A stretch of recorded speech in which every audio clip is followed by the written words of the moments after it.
this is Miss Becky with the Asheboro Public Library. I'm so excited that you joined me because I'm going to share with you an introductory exercise that all animators do when they are first starting out, and it's called a bouncing ball. I'm going to be showing you this in a software that's free that you can download onto your computer. It's called Pencil 2D.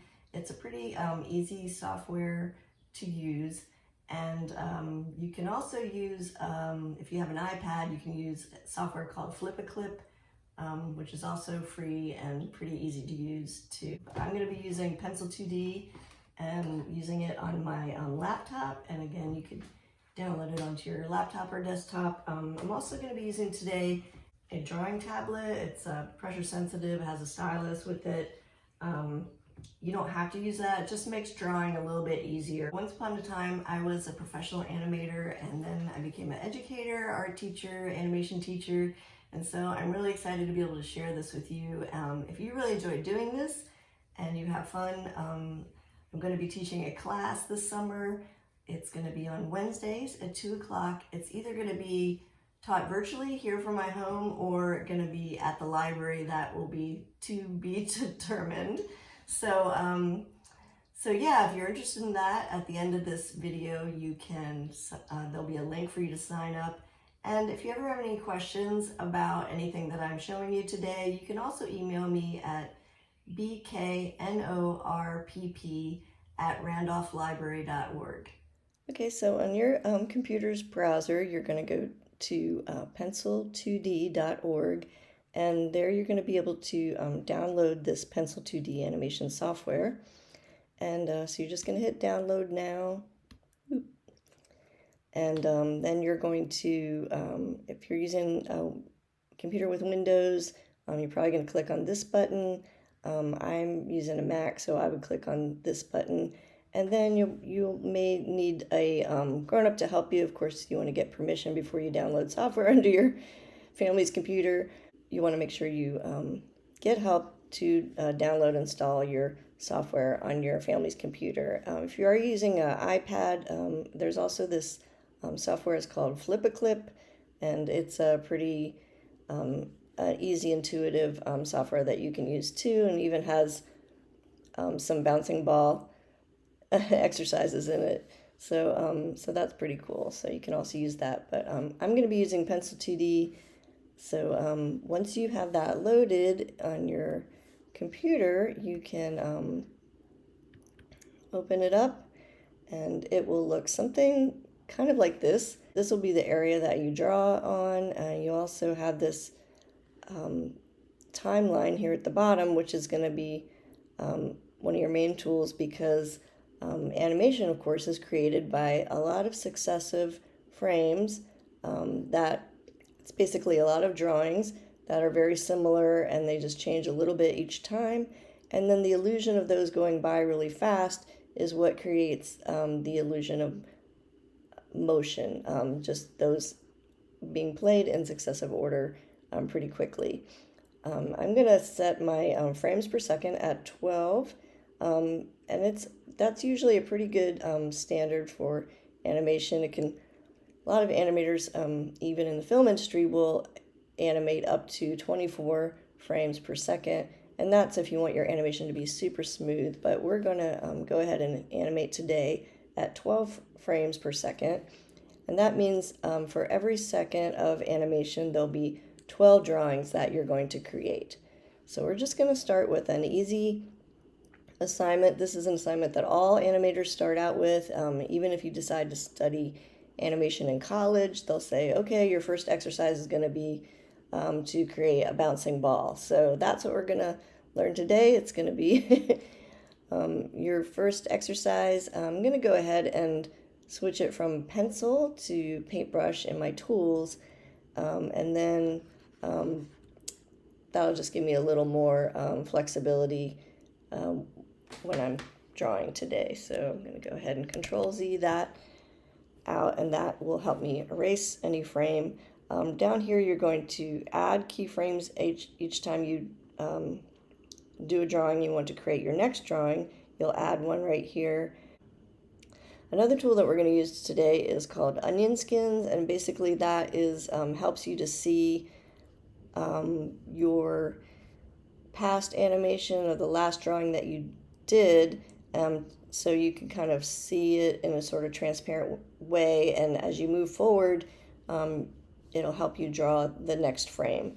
So I've got my onion skins set at, you can kind of set them as like the last 3 or last 4 drawings that you did, and then I like to keep them pretty transparent, about 40% my last drawing, and then down to 10% as you get further away from your frames. But you'll see what I mean in just a second. So the first thing you want to do is draw a circle for your ball. We're going to keep it really simple. I'm not going to use colors, although there are those options, of course. And I'm just going to keep it as a black circle. So I'm going to go ahead and I'm going to have my ball come in from the left side and bounce a couple of times and then bounce off screen.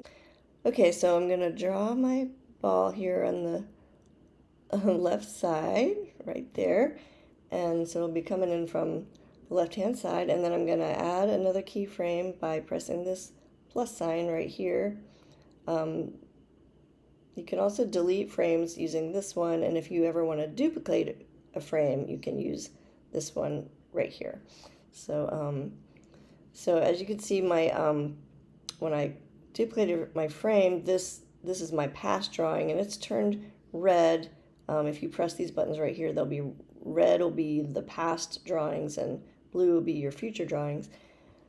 And you can also just keep it black and white if you turn those off. So my past drawing is sort of a little bit transparent, and that it will help me see my past drawing. So when I draw my next drawing, I can just do it right like that, and it can kind of show me, how big I drew the ball last time, and so the ball isn't changing size-wise, that volume-wise too much. So I'm gonna have it coming this way, and I'm gonna overlap my drawings a little bit at first, because when a ball is kind of going through the air and it's kind of like arcing over a curve, it starts out a little bit slower, and then it kind of gets faster as it moves toward the ground because of gravity. So right up here, I'm going to have it start out a little bit slower, which means I'm going to overlap my drawings a little bit, and then as it picks up speed, oops, I have to add another frame. And then when it picks up speed, I'm going to start moving it a little bit further apart, away from each other. And that's not very round, so I'm just going to Control Z that one. You can also delete your frame if right here if you don't like it. So I'm going to, so it's going to pick up speed a little bit more, and then by not overlapping as much.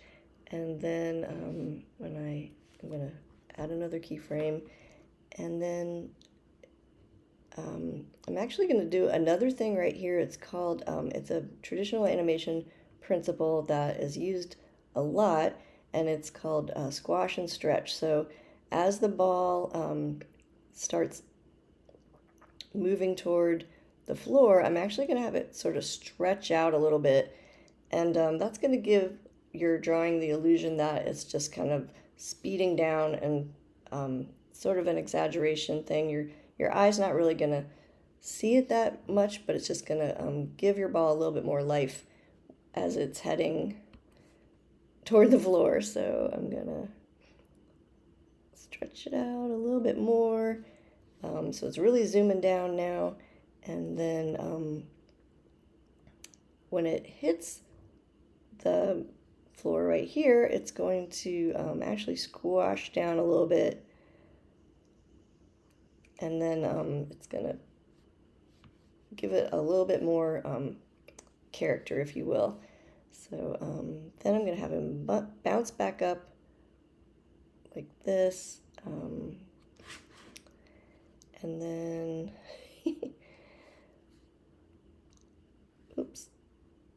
I added extra frames, so I'm going to delete that one. So then I'm going to have it bounce up here a little bit. And then when it goes over the second curve, it's going to slow down a little bit. So I'm going to start making it a little bit more round again and overlapping the animation again a little bit more. And again, this is just going to cause it to slow it down again, which it would do as it's going up in the air. It would slow down because of the pull of gravity, and then would start to speed up again as it headed down for its second bounce.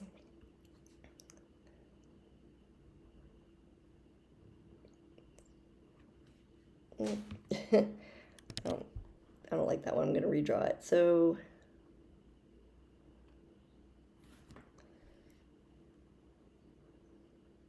I'm going to use a little more squash and stretch as it heads down here. Maybe not as much as the last time, because it's a little less energy in the second bounce. And then when it hits the ground, I'm going to have it again like squish down a little bit. And then I'm going to have him bounce back up. That one looks a little lumpy. And you know, they don't have to be perfect. Again, you're not really going to be seeing any one of these frames a really long time. You're only going to see it for about 1/12 of a second. So that's the great freeing thing about animation drawing is no frame is on the screen for a real long time unless you're holding something. So. And then he's going to go over here and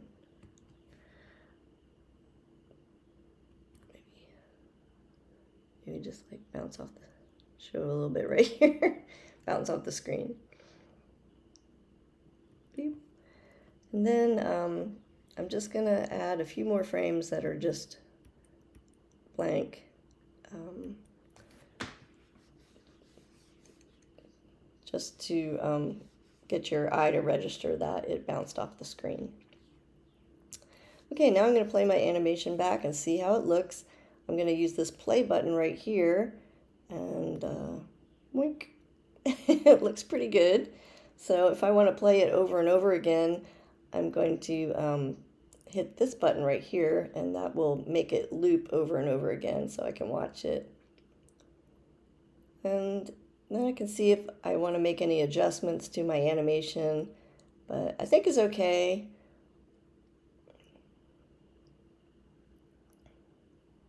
Boink, boink. So now I'm going to go ahead and save a movie file of this. And so you're going to go up here and go to File. And first I'm just going to save my animation as a Pencil 2D format. So it's going to be Pencil 2D Project.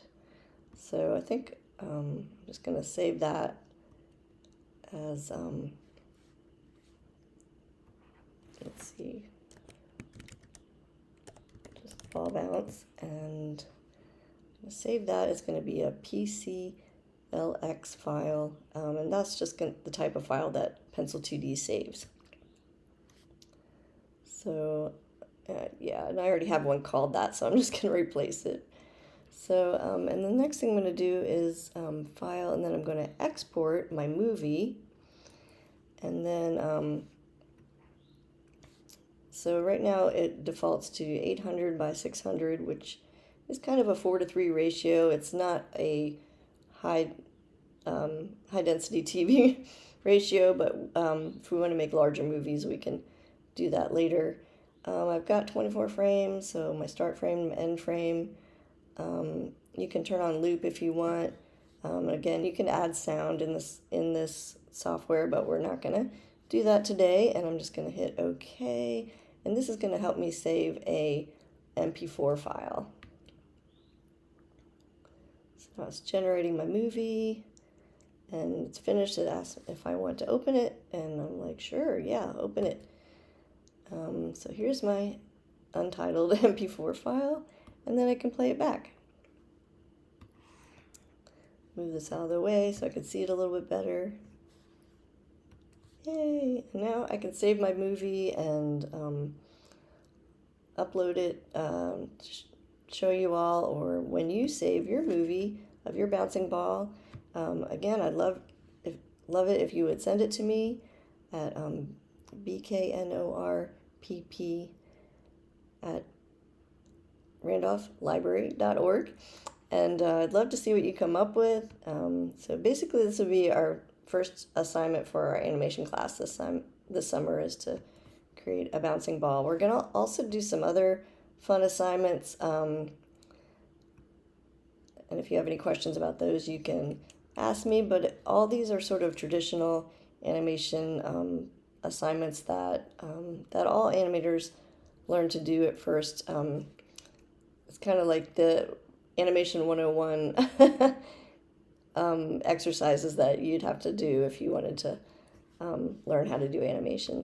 So our class is going to be a lot of fun. We're going to do a lot of traditional animation exercises, kind of some head turns, and for some characters, we're going to do some character design, maybe do some looping animations like this one.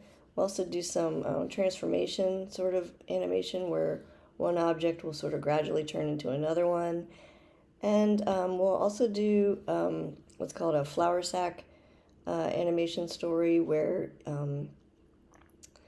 Walt Disney used to say, animators used to say, if you could animate a common object like a flour sack, which was a common object back in the day, you could animate anything. So we'll have fun doing that. And again, if you have any questions, you can email me, and of course stop this video at any time to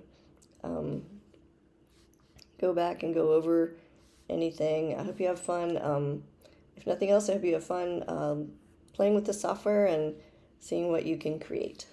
Well, I hope you had fun making a ball bounce today. I'd love to see some of the movies that you make. So if you would go ahead and, again, email me your movie file. I'd love to see what you come up with. And basically that will be your first assignment for your animation class this summer if you would like to sign up. So again, if you want to sign up, there'll be a link at the end of this video. If you have any questions, you can email me, and I'm looking forward to having fun with you, doing some traditional animation exercises, learning about some basic animation principles, and it will be kind of time consuming. So if you have time this summer, that will be great. And you love to draw the same thing over and over again. So, all right, well, I hope to see you soon. Thanks so much for joining me for this video, and I will see you later. Bye.